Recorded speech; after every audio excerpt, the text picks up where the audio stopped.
We'll give it another minute for our guests and viewers to join us.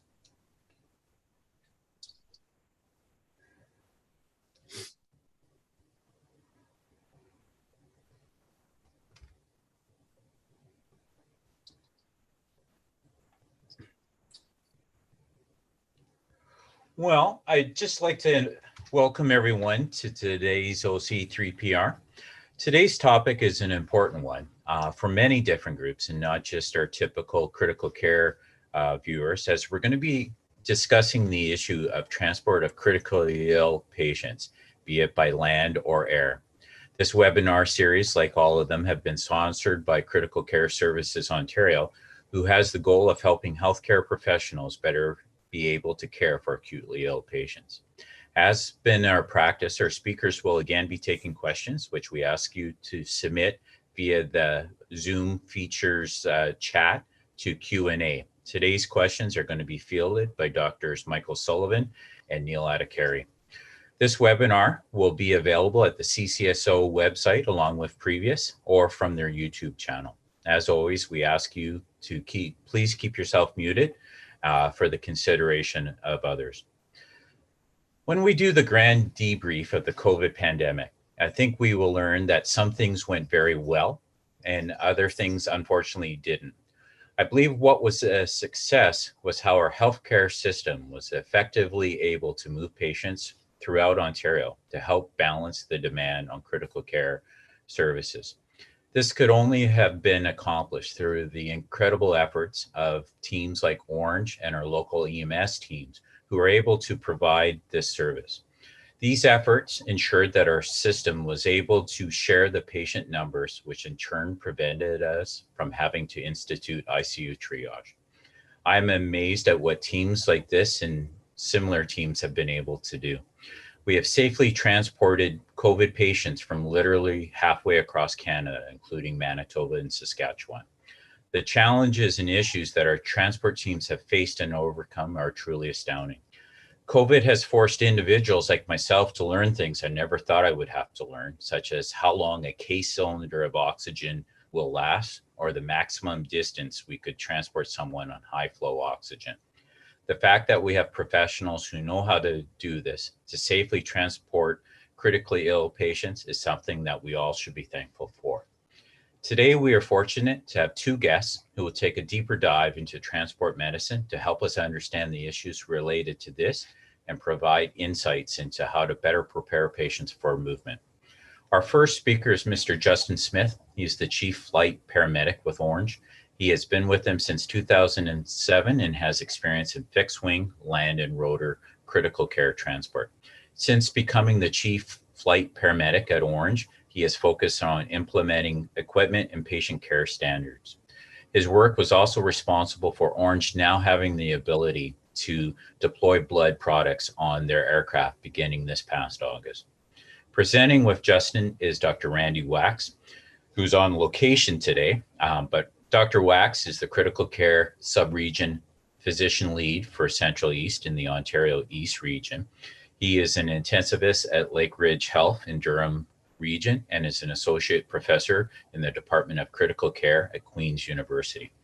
He is currently a transport medicine physician with Ornge, but was their former education and critical care consultant, as well as a land rotor-based medical director. He has extensive experience in transport medicine, not just within Ontario, but internationally as well. Randy serves as the vice chair of the new area of Focus Competency Committee in Pre-Hospital and Transport Medicine for the Royal College of Physicians and Surgeons of Canada. Our objectives today for the webinar are several.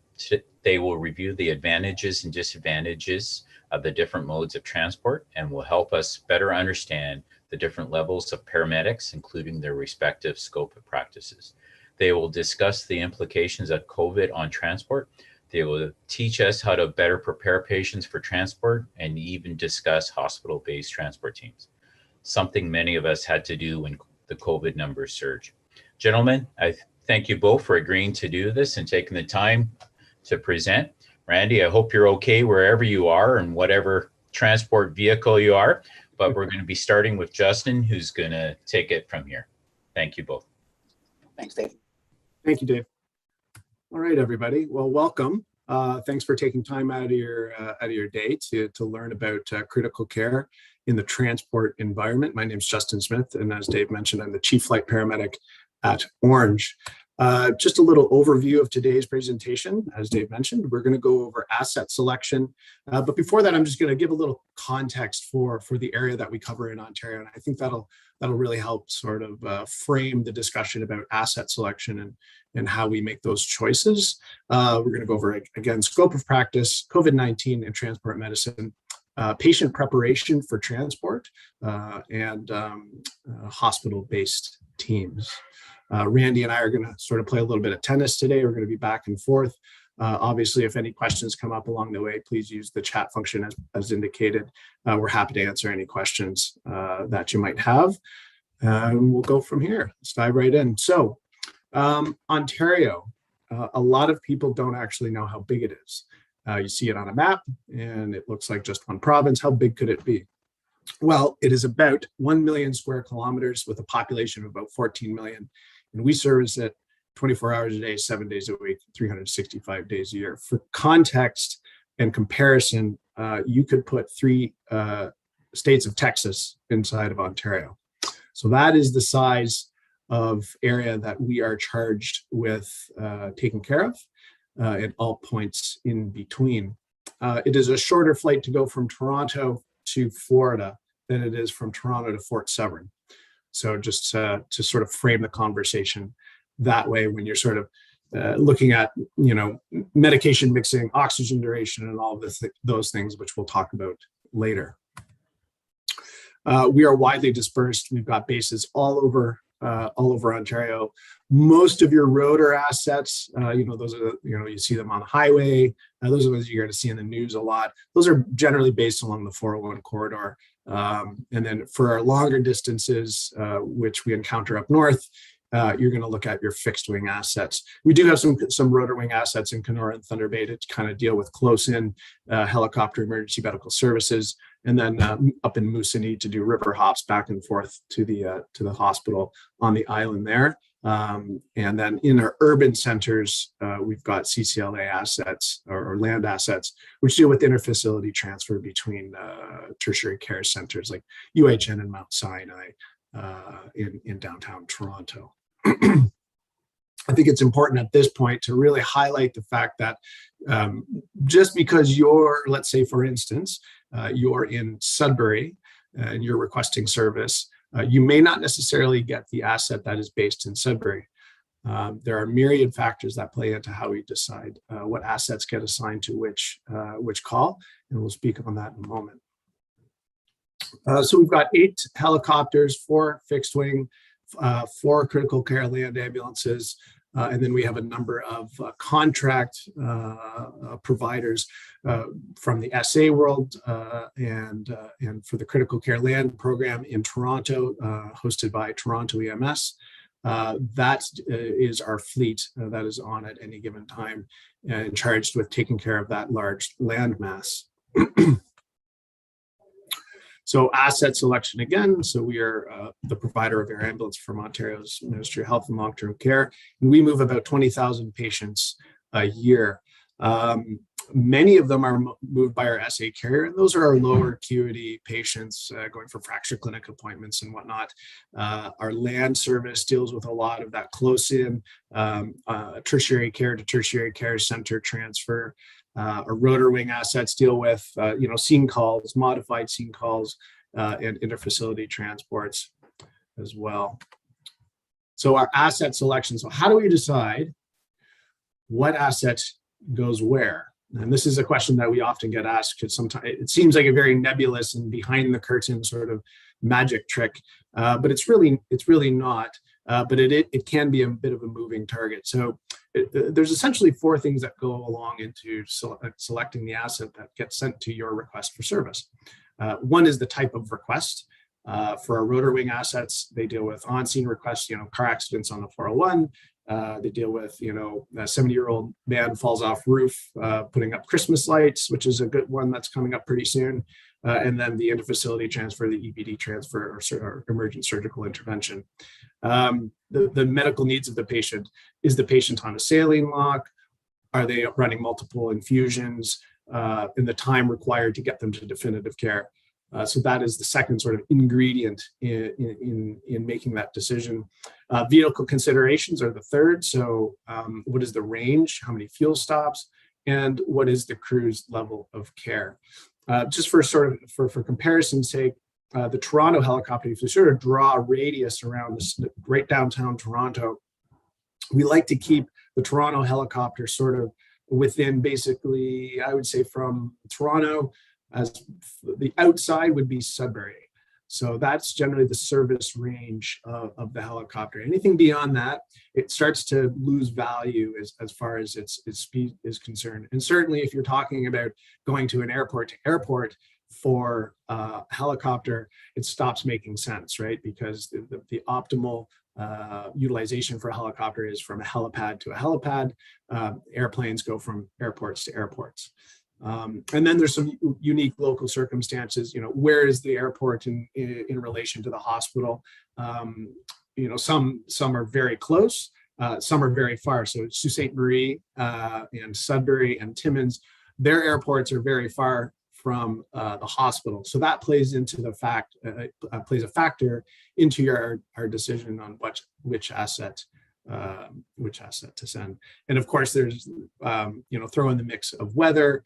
If there's a line of thunderstorms that is somehow between, let's say, London and Toronto, well, that might require then the Sudbury helicopter come down to service a call rather than that London aircraft. So there's a lot that goes into asset selection, and every day it can really change. So at this point, I'm going to hand it over to Randy, who's going to talk about our levels of care. We've got 3 levels of care within our transport system. Within Ornge, specifically, we only generally have advanced care flight and critical care paramedics, and we are in the process of moving to what we'd like to call 1 level of care, whereby all providers at Ornge are trained to the critical care level. So I'll hand it over to Randy to discuss this at this point. Randy? Thanks, Justin. And Justin, thanks for advancing the slides. And go ahead to the next slide for me there. Yeah, so I'm going to talk a little bit about not only the flight paramedics, but also the land paramedics in particular, because if you are sending hospital staff with a patient, you may be working with some of the land paramedic services to move those patients. So just want to give you a bit of an idea of who are the crews that you're working with and what sorts of things can they do. So primary care paramedics for land and for flights, fairly similar. So they can give sort of symptom relief medications. It's limited towards things like chest pain, hypoglycemia, anaphylactic reactions, and also ketorolac or Toradol for pain. That's something that's been added, and naloxone for narcotic overdose. And that's important in interfacility transfers if somebody got some pain medications, narcotics before leaving the sending facility, and they end up getting a bit excessive effect of that. They can monitor ECGs. They can interpret 12 leads for STEMI. And then, in the event of a respiratory arrest or cardiac arrest, they can do basic airway management, oral and nasal airways, CPR, automated defibrillation, bag mask ventilation. And one of the other things that primary care paramedics can do, which is a more recently added skill, is the insertion of supraglottic airways, typically either a King airway or an iGel LMA, for example. And then emergency childbirth, they know what to do if that happens. And we try to avoid doing that outside of hospital, but sometimes that does happen. The flight primary care paramedics also have extensive training and safety for flight. They understand, aeromedical physiology and safety procedures for the patient, and if there's any accompanying providers from hospitals as well who are working with them. And next slide, Justin. Advanced care paramedics. So on the land side, the land ACP was really designed mostly for respiratory and failure and cardiac arrest. And so if you think about the types of drugs that they can provide, things like IV epinephrine, antiarrhythmics, dopamine for initial management of shock, some narcotics, benzodiazepines for intubation. So the land ACP scope is a little bit limited in terms of medications. There's a massive increase in scope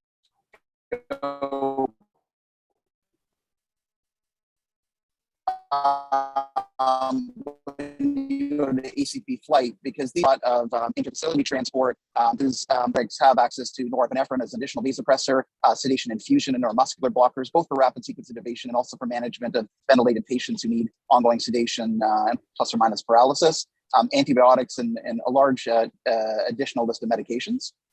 Next, Justin. And from a procedure standpoint, again, I mentioned intubation, but they can actually, the ACP flights can actually manage mechanical ventilation, maintain.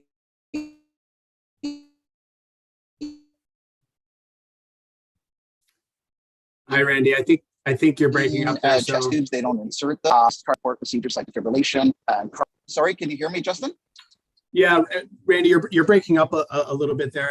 I don't mind kind of taking over here until you can kind of get a better signal. So, yeah, so advanced care flight paramedics, like Randy was alluding to, can the learning curve is quite high, and which is the reason why we're sort of moving to the one level of care. So advanced care flight paramedics can monitor and manage intubated and mechanically ventilated patients. They've got end-tidal CO2 monitoring, chest tube maintenance, gastric intubation and suction, urinary catheter insertion, and X-ray interpretation. So they are well equipped to enter an ICU and be able to manage, by and large, sort of mid-level, I would say, not hyperacute, non-complicated ICU patients who might be intubated, running a vasopressor and a few infusions.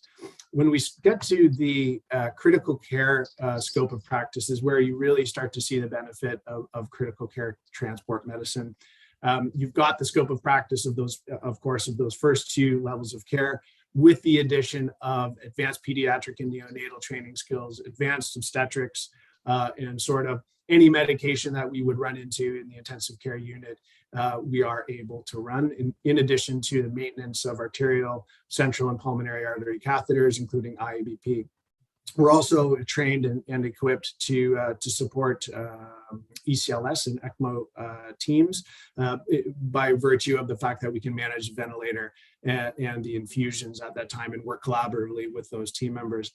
One of the most important things that sort of comes along with the critical care paramedic is the critical thinking that we train our paramedics. So with the advanced care flight paramedic scope of practice, you're really learning sort of the nuts and bolts of critical care paramedicine, sort of the buttonology of managing a ventilator and managing infusions and how to mix infusions. When you get to the critical care level, that's where you start to get that really intensive care mindset, critical thinking, troubleshooting, and problem solving. You know, many of our critical care paramedics, if not all, are conversation at the ICU, conversational with intensivists and ICU nurses. So you know, we're really proud of the product that we have in critical care paramedics in Ontario, and we're lucky to have them all.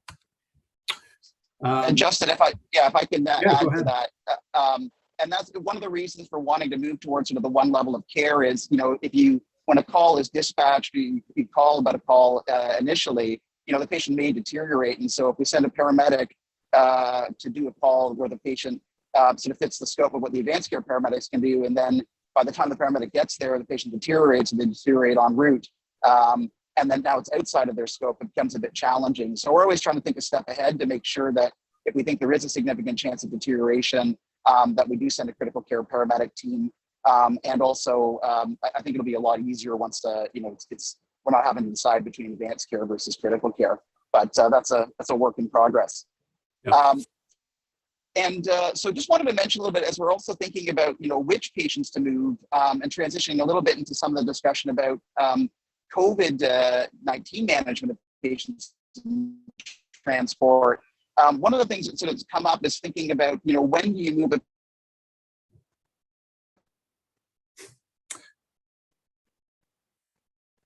Sorry, folks. So I think what Randy was trying to speak to there is, you know, patient selection in the face of COVID-19. What's the safety thinking about in the pandemic? Yeah. All right. Sorry, Randy. Got it. Sorry.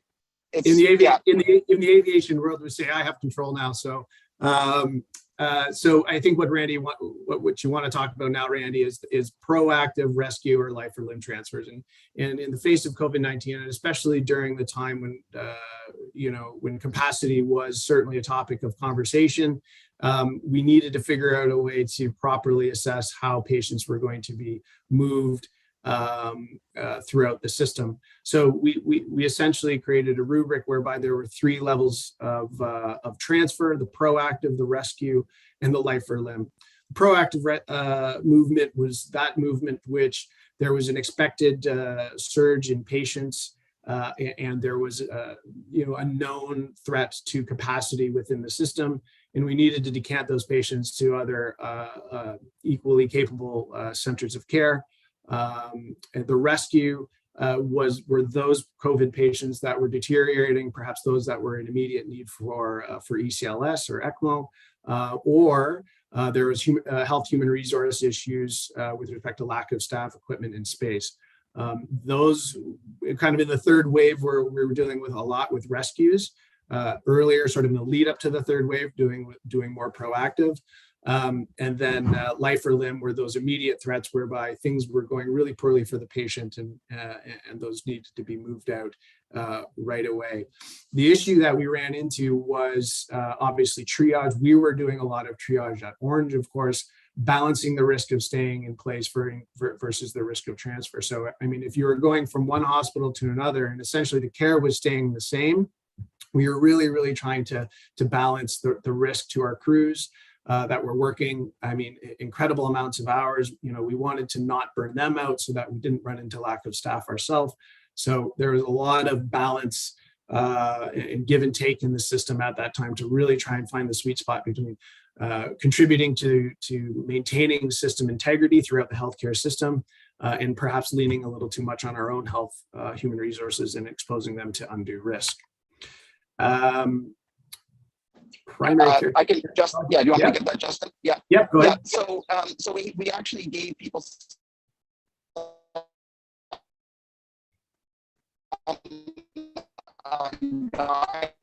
guidance about, how do we decide which patients can go to care versus critical care. And so for primary care paramedics, we're really trying to take lower risk patients who require just minimal oxygen, low likelihood of deteriorating from a respiratory standpoint. So 6 liters or less, and saturating well, and respiratory rate not too excessive, and minimal drips running. Patients who could be managed with primary care paramedic group without necessarily needing hospital staff in that case. Next slide, Justin. With the sicker patients who are on high flow nasal cannula, we were trying to sort this out as the pandemic continued. I think we learned some valuable lessons that'll carry on afterwards. So we came up with the rule of 6s for high flow nasal cannula transfer. So maximum patients that could move, that we would safely transport, 60% oxygen, 60 liters per minute. And hopefully many of you are familiar with the ROX index, which looks at the oxygen saturation divided by the FiO2 and then divided by the respiratory rate. So a higher ROX index means lower risk of need for intubation. A lower ROX index means a higher risk. And so we would try to evaluate the risk for deterioration, and also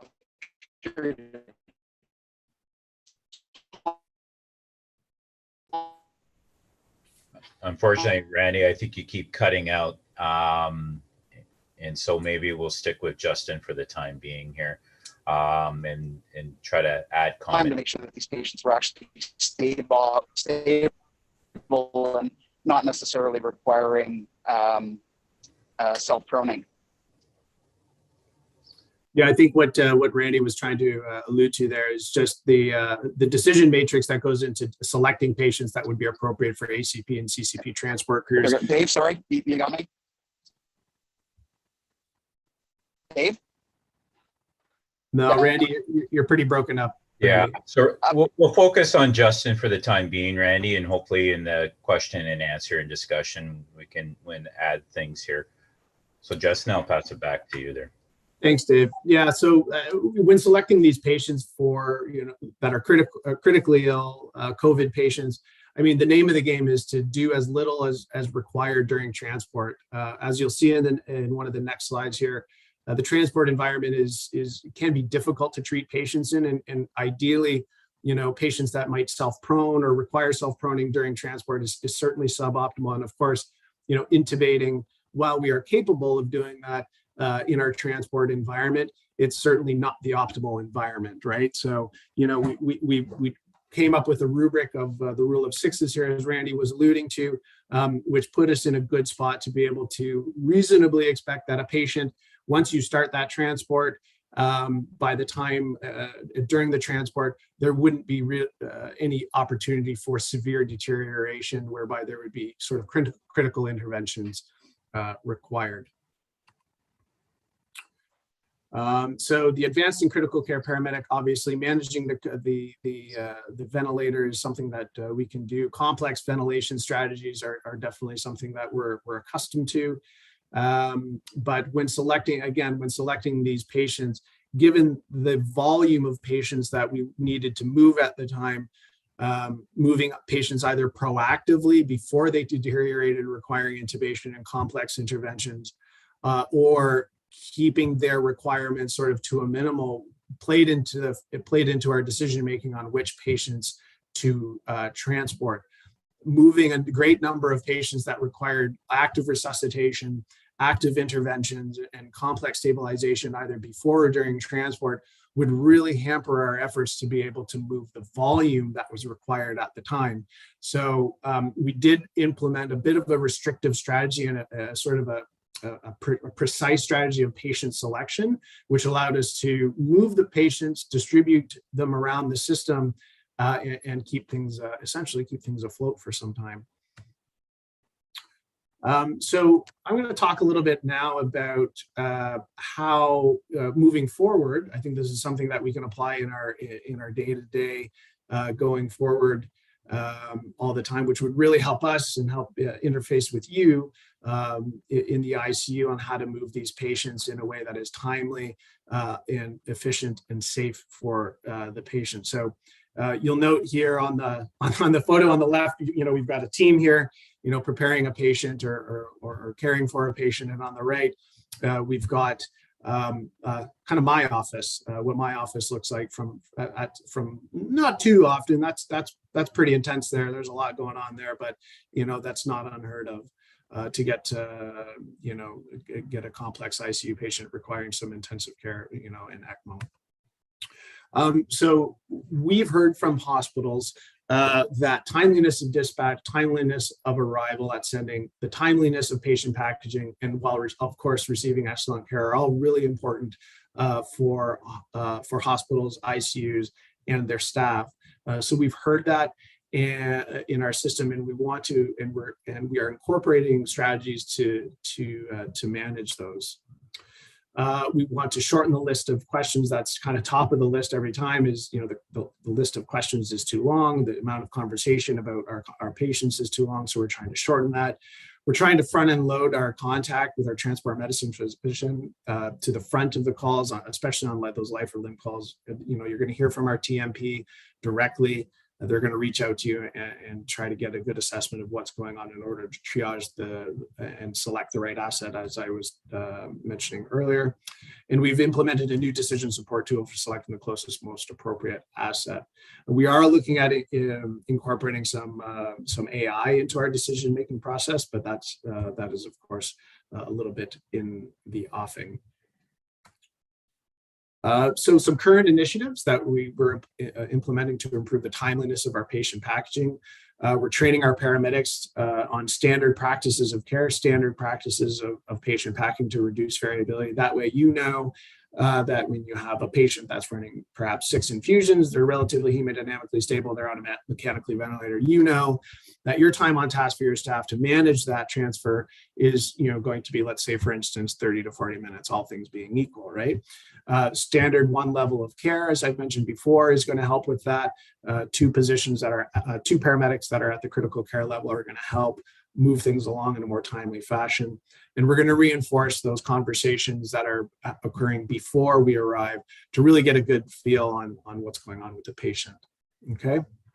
For you in hospitals, it would be very helpful if you could develop a patient prep checklist, provide education at high volume hospitals on how to prepare your patients, explore standardizing medical infusions that are in line with ours, and practice getting patients ready. Practice is always helpful.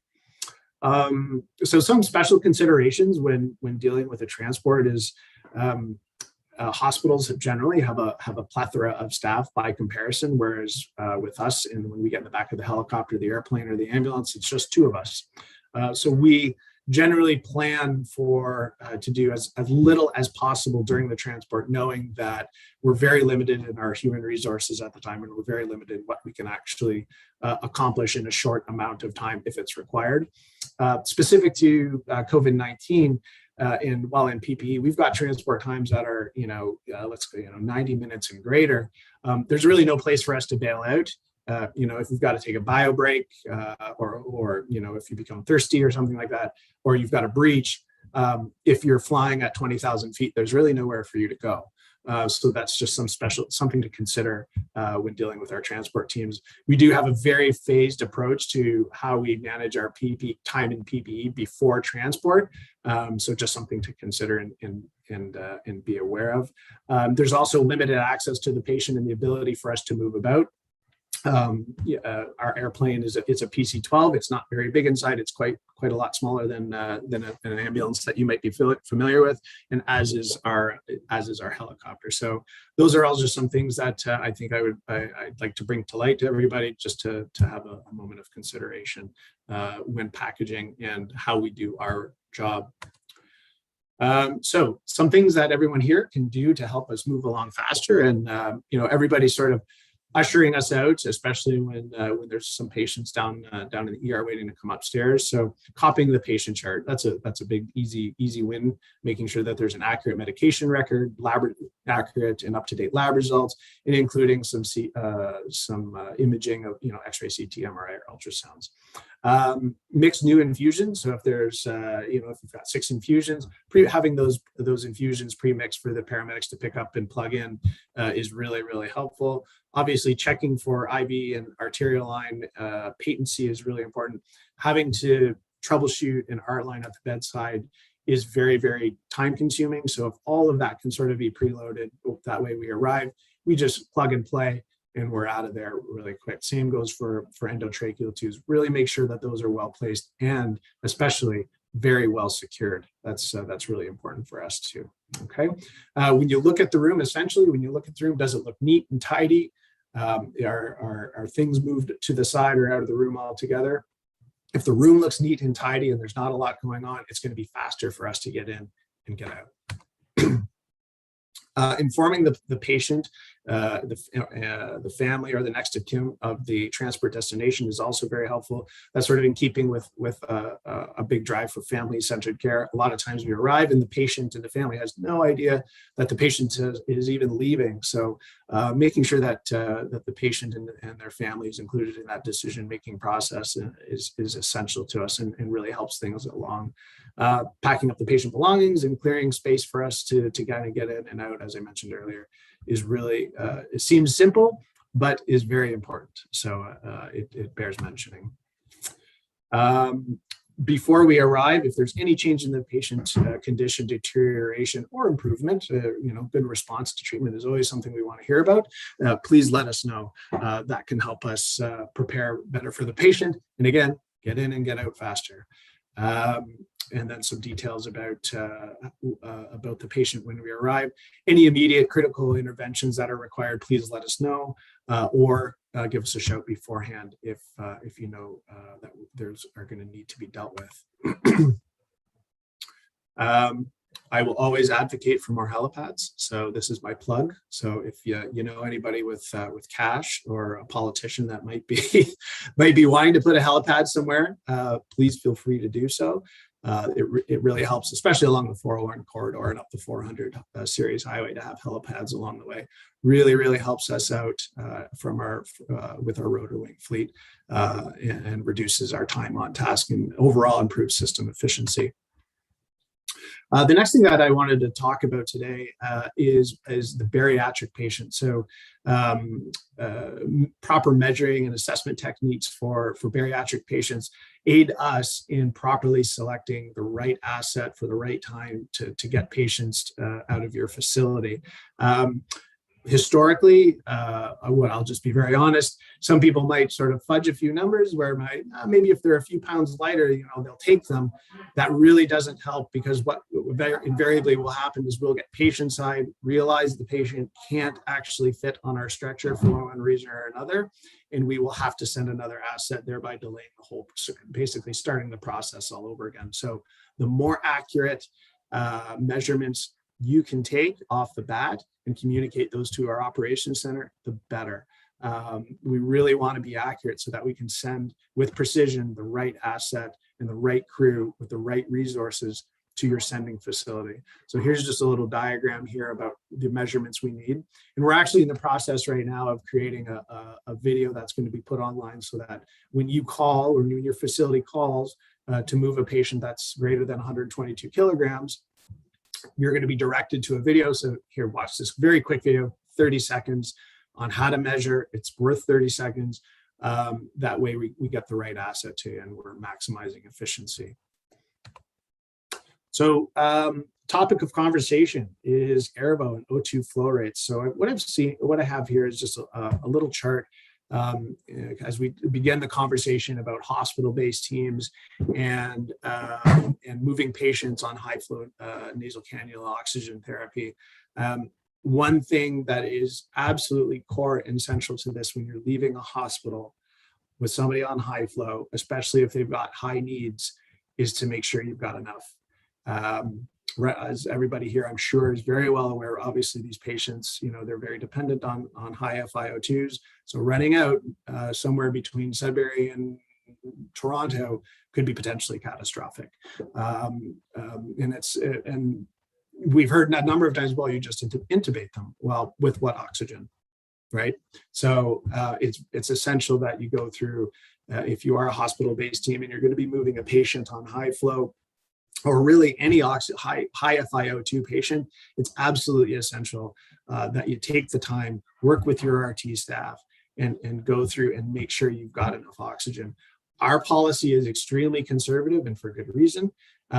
We plan for a 30-minute buffer on either end to deal with issues in transport. Best laid plans are just those. In transport, if you're planning oxygen, if you're planning a transport for an hour and you've got an hour and 5 minutes of oxygen, I can guarantee you're going to run out. So always take the time, work with your RT, do the calculation 1 or 2 times, and definitely make a chart. 3 o'clock in the morning, nobody wants to be doing math. Make a chart, just rely on the chart. And what you can see here in ours is that when you start getting to those higher flow rates, especially on high flow, you're really starting to limit yourself in the duration that you're able to be out of hospital and off hospital oxygen. So just something to really, really be cautious of when you're moving patients with higher oxygen needs. Again, I would really encourage everybody to figure out some charts. If you've got charts in your local system, that's great. If you don't, I would highly recommend that you get them. This is just another chart, really helpful to sort of show what your limits are. So you'll see 14 minutes here. If you can get from your ICU down to the ambulance and all loaded up in 14 minutes, you're pretty quick. So, that's somebody on an FiO2 with a float of 25. This is not uncommon during COVID, right? So just something to be very, very aware of. Randy, do you have? Right. Can you hear me there, Justin? Yeah. No, it's not. Can you hear me there, Justin? No, it's not great. So I'll take this one to you. So some considerations for hospital-based transport teams. So when we started getting the height of the third wave, there was a lot of consideration for hospital-based teams, and that was very noble and great that people were willing to step up and meet the need. But we found in sort of consultations with some of the teams is that they were saying, well, this is just ICU. We're just going to do what we do here in the ICU and put it in an ambulance. And I would just caution people against sort of having that mindset. Transport medicine is very specialized. And there's a lot of considerations that go into it. And a lot of people sort of comment on our worst case scenario planning, but it really is something that has held us in good stead for a good number of years. Our overarching principle, and this is that we want to do as little as possible to manipulate or intervene with the patient during the transport. So if there's medications that need to be mixed up, do it beforehand. You might think, well, I can do an independent double check. I can mix medications in the back of the ambulance, bumping down the 400. That might be true, but keep in mind, you're limited in the amount of people back there. So you're going to very, very quickly become task saturated.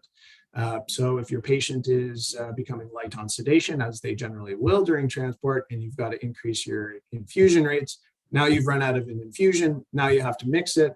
You have to spike. They're becoming light. They're localizing for the endotracheal tube, and so on and so forth.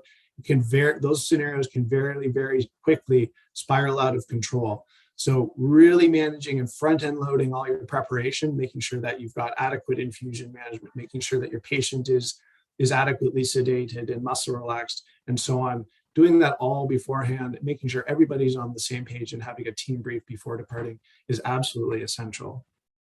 Some of the things that speaking on, task saturation and time on task, we've gone to great lengths to standardize our transport bags and make sure that our staff know, if you were to blindfold them, they would know exactly where in the airway bag a specific piece of equipment is. And I would highly recommend that if people are going to start going down the road of having hospital-based transport teams, that you standardize your equipment, you standardize your training, and you use the bags that you're going to use in transport during your training. We practice like we play at Ornge. We use all the same equipment that we're going to use in the field in our training. It's absolutely essential that you do that, and we try and mimic what we do in the field as much as we can in training. Some transport pearls: secure the airway beforehand. If there's any indication that you might need advanced airway intervention during the transport, do it early, and exchange those supraglottic airways for endotracheal tubes. And you're going to want to definitely avoid transporting patients with fresh tracheostomy tubes, especially if it was a difficult airway. And speaking specifically to securing that airway, if you think it's secure in the ICU, do it twice as much for transport. Having a patient move down the road, their head's going to move about, and it is not uncommon with the uninitiated to dislodge an endotracheal tube, which, especially in the face of COVID, with low oxygen reserves in these patients, that can potentially be catastrophic. Clamp the endotracheal tube when switching to the transport ventilator. Seems intuitive to do, but often gets missed. We do that both for two reasons: one, to maintain the PEEP, and the other to reduce aerosol generation in the room prior to departure. If there's any large changes in ventilation strategy, you're going to want to give some time to the patient to catch up and to make sure that the patient is stable for transport. Again, we want to avoid, especially in COVID patients and especially during times of high patient care volume, you're going to want to reduce your task saturation during transport. That's good for your crews and it's good for your patient. Good IV access, of course, 2 large bore IVs. Consider IO. We love central lines, of course, everybody does. So if you can get those teed up before you depart, that's great. And arterial lines are really, really helpful during transport. Non-invasive modes of blood pressure monitoring are notoriously inaccurate during transport. So if you know that you're going to be moving a patient out and you can get an arterial line placed, if they don't have one already, we'd really, really love that. Head of bed positioning for ICP, NGOG done to decompress the stomach, and the effects of altitude. So pneumothoraces, bowel obstructions, refractory hypoxemia, and decompression illness are all altitude effects that we'd like to have you consider before sending people down the road. And speaking to the NGOG to decompress the stomach, that's really important to be done beforehand. So if you can get that done before we arrive, again, reducing our time in your facility so that we can keep things moving along. There's Randy. That is not right now. that was a little bit ago. So that's on the tarmac there with our one of our SA carriers. And happy to take questions from anybody at this time. Thanks, everyone. Justin, Thanks. Randy, that's great. Yep. Randy, No problem. we'll give you Can you hear me there, Dave? Yep, we can hear you. Great. Good. Okay. Thanks, Justin, for helping out there. No problem. Randy, is there anything you wanted to add before we go and start doing some questions? Yeah, I think just, for the hospital-based teams, just to recognize, this is really a challenging job, and being prepared with what Ornge has done. We can learn a lot of lessons about having your equipment prepared in advance and planning ahead for, what things could happen during transport, and knowing what kind of team you need to bring with. Is it a nurse and RT enough? Do you need a doctor to come with as well? If you're traveling with paramedics, that whole discussion about scope of practice, to understand who are you actually traveling with and what can they do to help you, so that you don't make assumptions thinking that you're going with a paramedic who can intubate. So you're sending a nurse only with somebody who has risk of respiratory deterioration. And so just really important to coordinate if you're sending a hospital-based team with the transport service, to know who's coming with you and what equipment they have, so that you can you're ready for anything during the transport. Excellent. I'm going to start with a question, and it's more or less for Justin, and then I'll go to Mike for some additional ones. One of the things I heard you say to prepare solutions for you for infusion and things as such. One of the things that I wasn't able to find on your website, and I wonder if it's there or if that's a consideration, is what are the standard solutions? I think, as we know, different hospitals have different solutions, and is there a way that we can help out with that? And I'm curious about the blood products. If we have them prepared for you, or you're able to do that in that regards.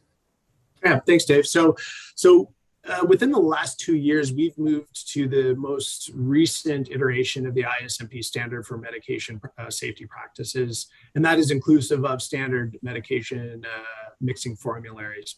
To your point about going online and looking for what those are, we haven't published those yet to date. Although you raised a very good point, and if we would like you to standardize your mixing for us, it makes sense that you are privy to those solutions. So be that as it may, if you were to hand me maybe a non-standard but generally acceptable mix of, let's say, norepinephrine, our paramedics would accept that. But you make a good point about perhaps putting those online, so that if you were so inclined, you could review them and make sure that they're perfectly in line with our formulary. As far as blood products are concerned, we can definitely run those. We do have our own program. It is fledgling at this point, running on our Toronto helicopter. We're carrying two units of pack cells on both of our helicopters in Toronto, and we're starting to spool up moving that into Thunder Bay. But if you're running platelets, FFP, pack cells, or any blood component or any blood product, we can definitely take that. That's not a problem. Okay, that's great. Thanks, Justin. And a comment that was sent to me was the idea of a checklist that perhaps could be added to the website as well, to make sure that all your, thoughts, and maybe that could even be generalized. So for our local EMS as well, who we haven't really talked about some of the do's and don'ts, would be very, very helpful. Mike, I was wondering if you had a question or two for Justin and Randy. Yeah, Dave, I do. I've had a couple come in. One is, do you consider STEMI transfers from non-PCI center to a PCI center life or limb? And then there's an additional, like a supplemental question there that says, do PCPs need hospital staff to accompany them? I can take that if you like, Justin. So absolutely, a STEMI would be one of the criteria for life or limb. Now, normally, life or limb calls come through critical, and there would be the, confirmation between the sending and receiving docs that in fact it's a life or limb. Having said that, sometimes these calls come in different ways. So many regions have, regional STEMI programs that they don't necessarily even go through critical, but they've got a plan in place where they're going to transfer those patients directly and have direct contact. So if a call ever comes in for a STEMI going for PCI, that would always be marked, we call an OTAS 1, or the highest priority for transport, and would be considered like a life or limb, treated the same way. And then as far as the question about, oh, sorry, do you want to follow up on that, Mike, or do you want me to move on? No, that's it. That's exactly great, Randy. Great. Carry on. And then as far as so the primary care paramedics, so, if you're going to transport a patient by primary care paramedics, if you go back to that slide that was talking about, how much oxygen, patients could be on to be moved by primary care during COVID. That's kind of an example of the sort of things we're thinking about, that the patient's got to be getting care that's within the standards and the scope of what the primary care paramedic can do. And it doesn't take very much to move it beyond that. So in other words, if you have an infusion running, a heparin drip, sedation medication running, a lot of any intravenous drip for the most part will probably mean that a primary care paramedic cannot move that patient without taking staff from the hospital. And even then, sometimes, even if you have a patient who doesn't have any drugs running or anything that's outside the PCP scope of practice, if that patient's going for, say, a CT scan or some other intervention and potentially going back to their home hospital, a lot of the receiving hospitals actually insist on having staff come with, so that, once the patient gets dropped off, they have a nurse staying with the patient, rather than having the, say, the hospital staff looking after the patient in CT. So in those cases, we still need a nurse escort to come, even though the primary care paramedic can manage the patient. Okay. Dave, if I can, I'll just ask one more as well. And that would be, you mentioned several times that there was a plan to move to this one standard. And I just wonder if you've got some idea about a timeline for that, or what people in the field could expect along the way, and whether or not there'd be any particular considerations from I think from the hospital, from the sending ends, about what to do in the interim. Yeah, so that's an excellent question. We have currently, I think yesterday, we plan to have 81 newly certified critical care paramedics by the end of 2024. Now that is to bolster our current system quite a bit from a staffing perspective. Right now, I would say, broadly speaking, our crews are critical care and dual critical care. There's a few pockets throughout the province whereby there's some advanced care flight paramedics on the aircraft, but by and large now, we are our levels of care are either critical care and an advanced care flight, or dual critical care. So for you, it really does become a little bit negligible at the bedside. Where it really starts to play a big factor is in our asset selection and the ease at which we can start to send assets around the province. So what you might notice in the coming, over the coming year or two, is you might start to see your response times, and the time it takes to get an asset to you is going to decrease. And that maybe perhaps a little bit of the time in hospital will decrease a little bit as well. But the one level of care really affords us certainty in staffing. So making sure that all our assets are staffed at all times, which I know sort of across the healthcare system broadly right now is a struggle, and we're experiencing it too. And allowing us to sort of just pick an asset that's the most appropriate, closest, and easy to get to you, rather than sort of some of the other factors that play into our asset selection. So it's really streamlining sort of the front end part of that process so that we get assets and teams to you in a more expeditious fashion. But from a bedside perspective, it's rather negligible at this point. And Justin, if I can add a couple comments. The first thing is first, there's still going to be primary care paramedics moving patients around, the primary care flight paramedics. They do the bulk of the non-urgent transfers and do dozens and dozens a day. So they'll still be around. And this is more for the urgent and emergent calls. We're really looking towards this critical care paramedics as a single standard. The other comment I'd make is that, there are mitigation strategies right now when you do have an advanced care paramedic crew. So for example, sometimes just the fact that propofol is running, that may be the only thing that makes it go from advanced care to critical care. So what we try to do is transport physicians, we get that call, if we find the fastest crew is going to be advanced care paramedics, is we'll often speak to the sending physician and say, for the transport, can we switch that propofol to midazolam? And if we can do that, we can likely get you a crew an hour and a half faster. And so that's, those discussions between the transport physicians and the sending facilities to try to reduce any of those kinds of delays based on the crew configurations can help a lot. That's great. I mean, that obviously would be nice on a sheet or something so that we could see what would influence it.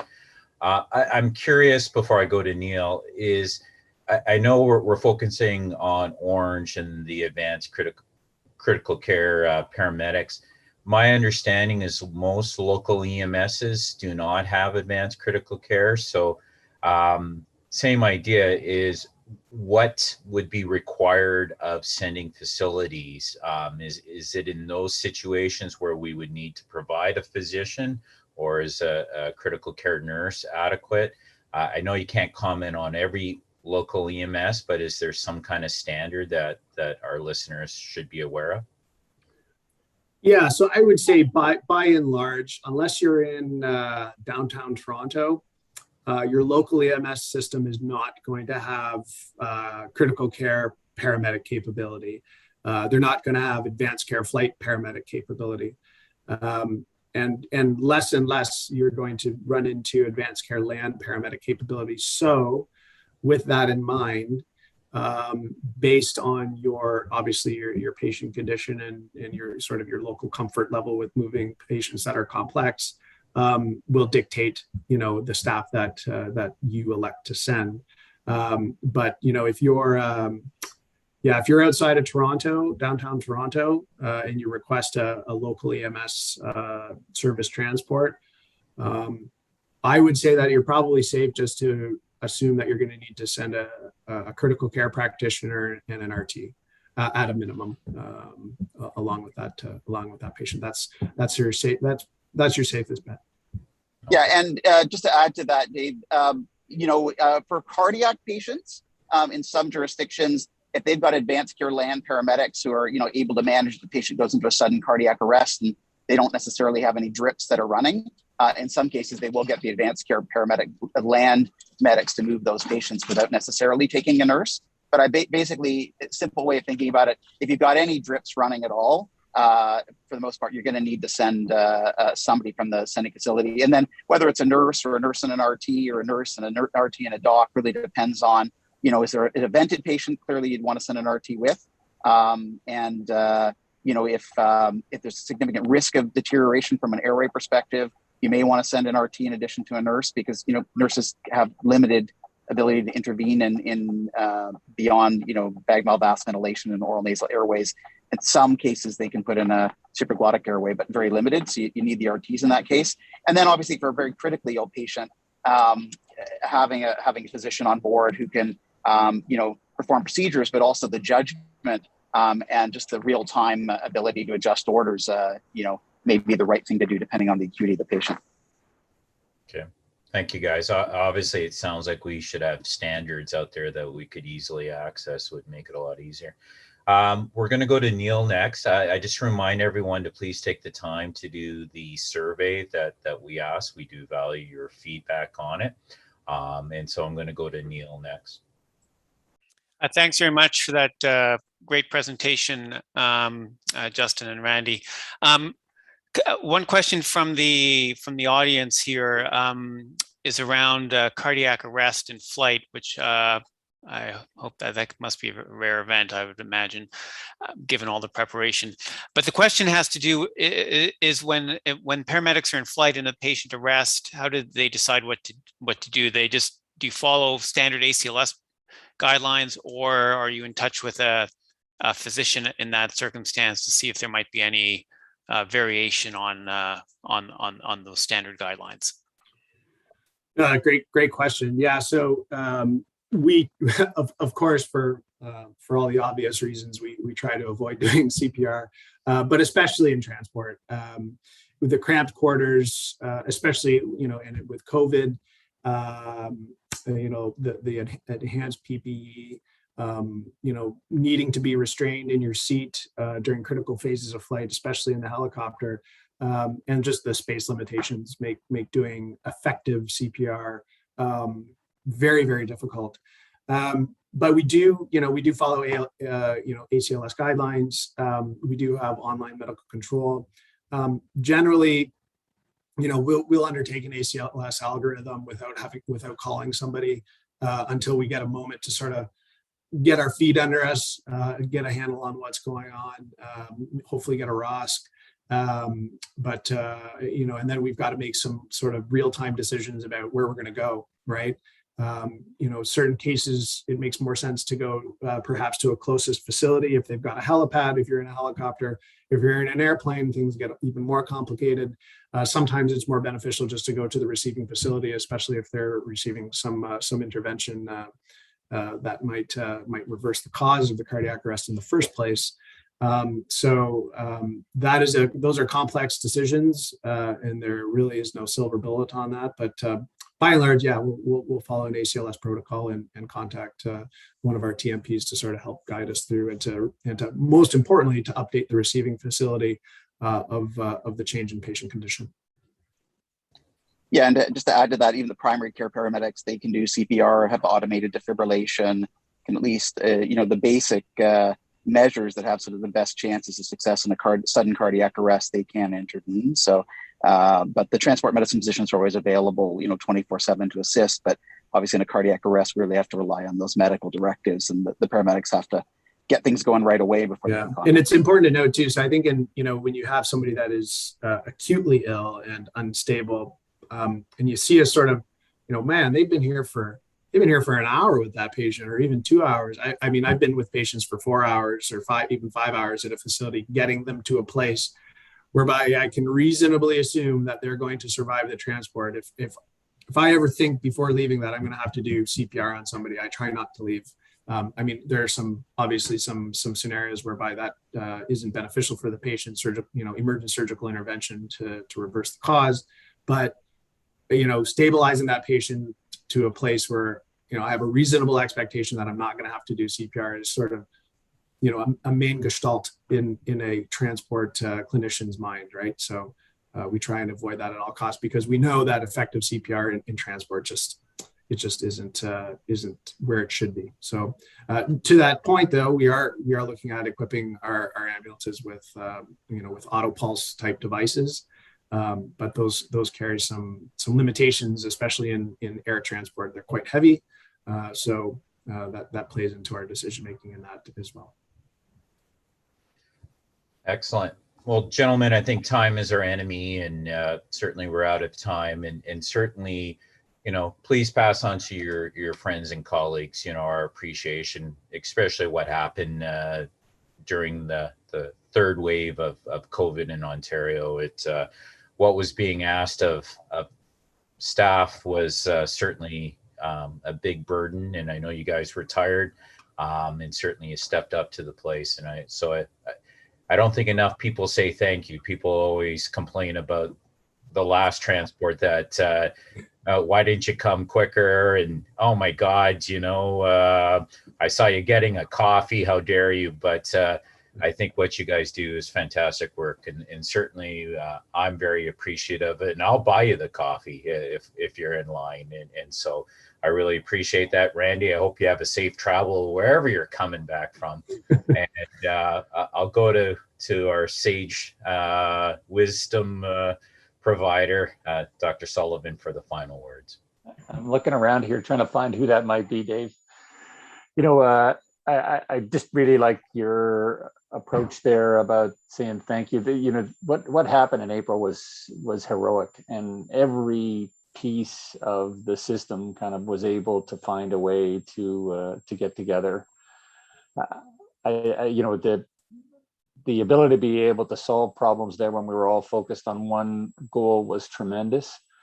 And coming back to a couple of your comments earlier, Dave, this idea that we might, I know that this has happened already significantly in the north, but that we might be moving towards a a more integrated, standardized understanding. Transporting patients is a part of our health system. It's a regular part of our health system, both urgently and, as Randy and Justin have mentioned, for non-urgent patients, lots and lots of that goes on as well. And so finding a way to kind of have that be a regular part of our business rather than some kind of exceptional thing that requires all kinds of activity around it will be a success if in fact we can take that away from COVID. So there's really good stuff. So Justin, Randy, thanks so much for your time, and we really appreciate it. And I'll just put a plug in, Dave, for your to preempt you a bit about our next meeting, which will be on December the 2nd, and we'll be looking at the long-term effects of COVID.